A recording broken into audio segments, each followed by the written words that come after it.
On the outskirts of a small town stood an abandoned watchtower. No one knew when it was built or why it had been deserted. The townsfolk had grown used to hearing muffled whispers echoing from its top at night, but no one dared to step inside.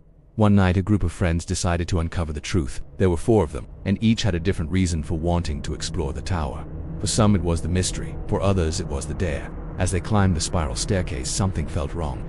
Their footsteps made no sound. The walls seemed to swallow every noise. Even the faintest breath disappeared into a heavy, unnatural silence.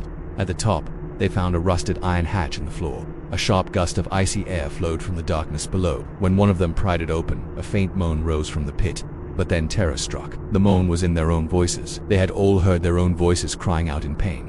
One of them gasped in horror when he realized his lips were sealed shut, yet he still heard his own voice crying out from the depths. They tried to slam the hatch shut, but something inside pushed it wide open.